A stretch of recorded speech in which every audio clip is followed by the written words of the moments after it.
Phone charge শেষ হওয়ার সময় পেল না। এখন আমি তনির সাথে কিভাবে যোগাযোগ করবো? এটা দিয়ে ফোনটা চার্জ দিয়ে ফেলুন। ইটস ওকে, লাগবে না। যেমন আপনার ইচ্ছা। আচ্ছা, আপনার পাওয়ার ব্যাংক আমি ইউজ করলে আপনার কোনো প্রবলেম হবে না তো? আরে না, আপনি চার্জ দিন। Thank you. You're welcome. আসলে তাড়াহুড়ায় বেরোতে গিয়ে মোবাইলে চার্জ দিতে ভুলে গিয়েছিলাম। সুন্দরী মেয়েদের সাথে এরকম প্রায় হয়। আপনি কিন্তু আমার সাথে ফ্লার্ট করছেন। মোটেই না, যদি কোরিয়া থেকে সিচুয়েশনটা হালকা করার জন্য করছি। বাই দ্য ওয়ে, আমি রিজওয়ানা ইসলাম রিদিতা। নাইস নেই, আর ফয়সাল। সকাল 11:30 বগুড়া যাত্রীরা বাসে ওঠেন। এই মামা, ম্যাডাম বলুন। তো সিটি বাসের টিকিট কেটেছি, আর এটা তো ভাঙা সিট। ম্যাডাম আমি আন্তরিকভাবে দুঃখিত। এই ভাঙা সিটে এত দূরে জার্নি করা সম্ভব না, প্লিজ আপনি দেখুন। এক্সকিউজ মি স্যার, স্যার আপনি তো প্রাইভেসির জন্য তিনটা টিকিট কেটেছেন, কিন্তু আপনি ভ্রমণ করছেন একটা সিটে। তো ইন্টারনেট কাটা কি অপরাধ নাকি? না না স্যার, আমি সেটা বলিনি। আসলে হয়েছে কি, আমাদের বাসে একটু ঝামেলা হয়েছে। আমাদের একজন নারী যাত্রীর ওনার সিটের প্রবলেম হয়েছে। এখন আপনি যদি অনুমতি দেন, আপনার পাশে এনে ওনাকে বসাতে চাই। ভাই, একটা সিটের টিকিট কাটছি, নিজের জন্য কাটছি, এটা আরাম করে যেতে পারি। এখন আমি অন্য কাউকে হেল্প তো করতে আসি নাই ভাই। হবে না, impossible। স্যার আপনাকে বাসের সিচুয়েশন না না না, ডিস্টার্ব করবেন না। আরে আরে সিট মানে শেষ আসুন। Thank you, বসুন, boss. স্যার আপনি বসুন। আরে আপনি? ও আপনি? আপনারা কি একে অপরকে চিনেন? চিনি না, জাস্ট কিছুক্ষণ আগে পড়েছি। ও তাহলে তো ভালোই হলো। ম্যাডাম বসুন প্লিজ। ম্যাডাম আপনার সাথে শুভ হোক। Sir enjoy. ড্রাইভার গাড়ি আগে বাড়াও। দেখলেন তো, কেউ যখন দুজন মানুষকে পাশাপাশি দিয়ে আসতে চায়, তখন পৃথিবীর কোনো কিছুই তাদের আলাদা করতে পারে না। পরিসংখ্যান বলছে যে এরকম পরিস্থিতিতে দুইজন অচেনা মানুষের মধ্যে সুসম্পর্ক তৈরি হওয়ার সম্ভাবনাটাই বেশি, প্রায় 53%। বাকি 47% মানুষ চিরদিনের জন্য আলাদা হয়ে যায়, কেউ কারোর সাথে যোগাযোগ রাখে না। এখন আপনারাই দেখুন, কাছাকাছি আসাটা এদের জন্য মঙ্গল বয়ে আনে নাকি ক্ষতি।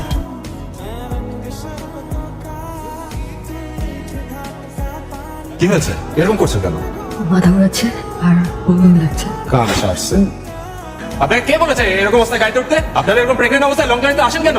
আপনারা জানেন না, আপনাদের মতো মায়েদের জন্য তাদের গর্ভের সন্তানের অবস্থিত ভোগে। এ বললেন কি বলেছে জানেন? আমাকে একটা শিক্ষিত মা দাও, আমি তোমাদেরকে। এক্সকিউজ মি, একটু থামুন। আপনি বকবক করেই চলেছেন। আমি প্রেগনেন্ট, আপনাকে কে বলেছে? আপনিই তো বলেন আপনার বমি পাচ্ছে, মাথা ঘোরাচ্ছে। আজব মানুষ তো আপনি। একবার বমি বমি পেলেই আর মাথা ঘোরালে সে প্রেগনেন্ট হয়ে যায় নাকি? আপনার মতো জঘন্য টক্সিক মাইন্ডের লোকের সাথে আমি জার্নি করবো না। আইসিডি চলছে। কুল কুল, আপনি রেগে যাচ্ছেন কেন? অত কথা বলে রাখবো না। না না, জাস্ট একটু ভেবে দেখুন, আপনার কিন্তু এখন আর মাথা ঘোরাচ্ছে না। মানে আপনার মাইন্ডটা ডাইভার্ট হয়ে গেছে। যখন কোনো জার্নিতে যাবেন, তখন যদি এই জার্নির ব্যাপারে ভাবেন, তখন আপনার শরীরটা খারাপ লাগবে। আদারওয়াইজ আপনি যদি অন্য কিছু নিয়ে চিন্তা করেন, তখন শরীরটা আর খারাপ লাগবে না। তাই তো? এটা কিভাবে হলো? ম্যাজিক এভাবেই করতে হয়, জানতে হয়, বুঝতে হয়।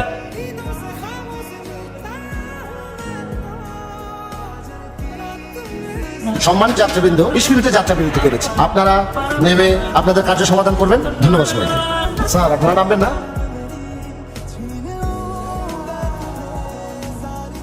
I am really sorry. It's okay. Bus কেন থেমে আছে? আসলে একটা বিশেষ মানুষ ঘুমাচ্ছিল তো, ড্রাইভারকে বলেছি যাতে গাড়ি না। ফেসলামি না করে আরে যাত্রা বিরতি চলছে, সবাই নিচে গেছে, আপনি যাবেন? আমি বরং এখানেই থাকি। জায়গাটা আসলে সুন্দর। আপনি যান। আপনি কিন্তু খুব সুন্দর করে কথা বলেন। আপনার হাসিটা সুন্দর। Thank you. চলো। ওকে। এইখানে পরিসংখ্যানের হিসাব বলে লাভ নেই। দুজন প্রাপ্তবয়স্ক ছেলে এবং মেয়ে যখন নতুন নতুন আলাপচারিতে মেতে ওঠে, এদিকে যাই। তখন আশপাশের দুনিয়া সম্পর্কে তাদের আর কোনো ধারণা থাকে না। জায়গাটা একটু বেশি সুন্দর, তাই না? হ্যাঁ ভালোই। আপনি চুপচাপ কি ভাবছেন? দুদিন পরে আমার শিল্পকলা একাডেমিতে একটা শো আছে, থিয়েটার করি। ওটারই ডায়লগুলো একবার মনে পড়ছিল আর কি। Wow, that's great. আপনি কোথায় যাচ্ছেন সেটাই তো জানা হলো না। নয়নতলা, ওখানেই শো। আমিও নয়নতলাতে যাচ্ছি। আমার জন্ম নয়নতলাতেই, বাট থাকা হয় ঢাকাতে। তো এবার কি উদ্দেশ্যে আছেন? বিশেষ একটা কারণ, তবে সেটা বলা যাবে না। বলেন না।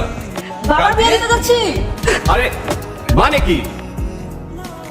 আসলে আমার মা ছোটবেলাতে মারা যান, এরপর বাবার দ্বিতীয় বিয়ে করেন। আচ্ছা, গুড ফাদার। আসলে আমার ইচ্ছা দেশের বাইরে সেটেল হওয়ার। তাছাড়া আমার বিয়ে হয়ে গেলে তখন তো বাবা একা হয়ে যাবে, তাই আমি নিজেই জোর করে বাবাকে বিয়ে দিচ্ছি। তবে আমার কাছে কিন্তু এর থেকে একটা বেটার আইডিয়া ছিল। কিরকম?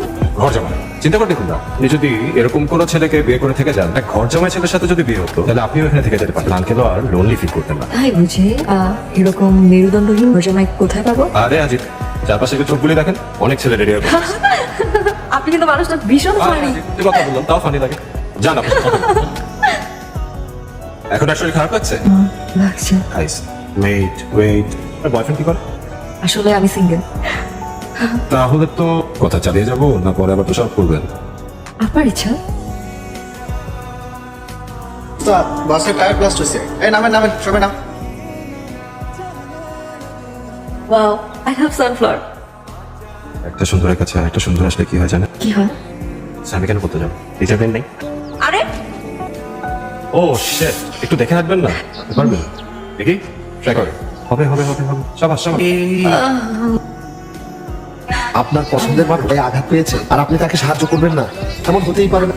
তবে এরকম পরিস্থিতিতে পছন্দের মানুষকে কোলে নেওয়া বা কাঁধে নেওয়ার সম্ভাবনা নির্ভর করে সঙ্গিনীর ওজনের উপর। সঙ্গিনী স্লিম হলে কোলে নেওয়ার সম্ভাবনা 100%, আর সঙ্গিনী হেলদি হলে এটা নির্ভর করে যে কোলে নেবেন তার সাহস এবং শক্তির উপর।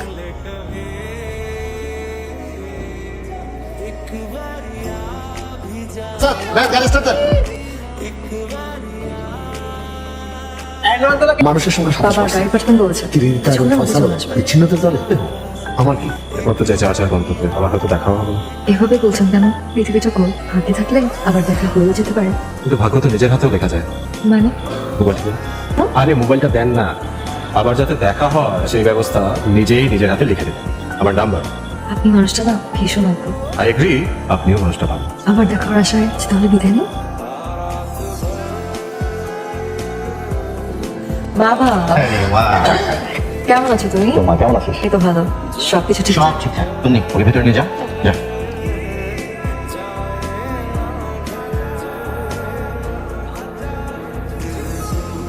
ধর নাম্বারটা সেভ করলাম, কিভাবে খুঁজে পাবো? রিয়া বলো। রিয়া তো বলতে পারছি না রে। এরকম উঠে যাচ্ছিস কেন? দূরে আয়। তোদেরকে এতদিন আমি কি শিখালাম? অভিনয় তো এরকম না রে। ওদের এই অভিনয় যদি দর্শক দেখে ওদেরকে তো ডিম ছুঁড়ে মারবে শালা। রে তোর রিহার্সালে মনোযোগ নাই কেন? কিছু না।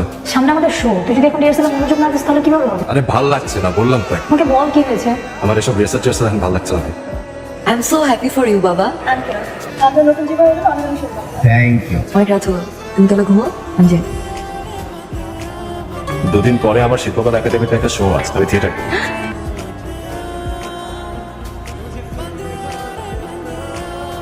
আপনি এখানে? আপনি তো বলেছিলেন আজকে আপনার এখানে শো আছে, বাট একটু শুনে মিস করে ফেললাম। ব্যাড লাগ। আপনার সাথে আমার জরুরি কথা আছে। কি কথা বলেন? অনেক কষ্টে আপনার ঠিকানাটা ম্যানেজ করেছি। আমি আসলে কোনো ভনিত করতে পারি না, আমার আপনাকে ভালো লাগে। কিছু বলছেন না কেন?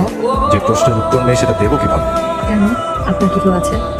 দেখুন, এসব প্রেম ভালোবাসায় আমার কোনো ইন্টারেস্ট নেই। আপনি শো দেখতে এসেছেন, আপনাকে অসংখ্য ধন্যবাদ, কিন্তু আমি আমার স্বাধীনতা নিয়ে বাঁচতে ভালোবাসি। Thanks for coming.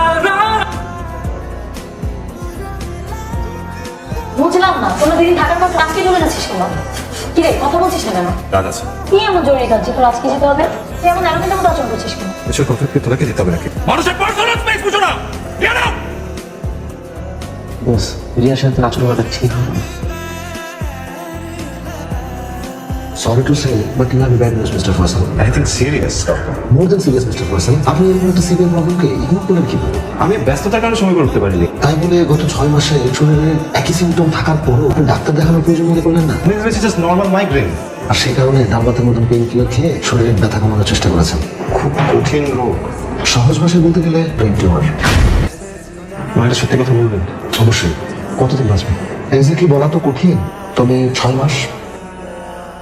ঠিক আছে তো, 6 মাস এত এত তো খারাপ না। 6টা মাস নিজের মতো করে বাঁচবো, সমস্যা নেই। মিস্টার ফয়সাল, আমি আপনাকে কিছু মেডিসিন দিয়েছি, হ্যাঁ? ওষুধ খেয়ে আর কি হবে? না, তারপরে আপনার ওষুধগুলো যন্ত্রণাটা কমাবে। আমি অনুরোধ করবো যে ওষুধগুলো খাবেন। আমি এত কষ্ট করে জীবনটা ম্যানেজ করে মানুষটাকে বুঝে দিতে আর আমাকে ফিরিয়ে দিল, কিন্তু ওর চোখে তো স্পষ্ট ভালোবাসা যায়।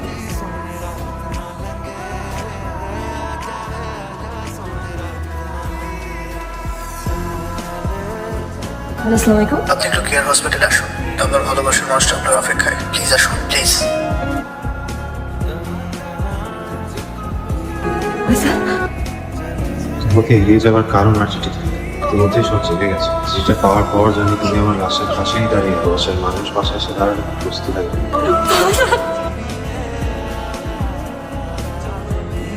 প্রত্যেক মানুষই দিন শেষে তার ঘরে ফেরে, তার প্রিয়জনের কাছে ফেরে। ঘর সেটা না যেখানে আপনি প্রতিদিন ফেরেন, ঘর সেটা যেখানে আপনি প্রতিদিন ফেরার জন্য অপেক্ষায় থাকেন, যে ঘরে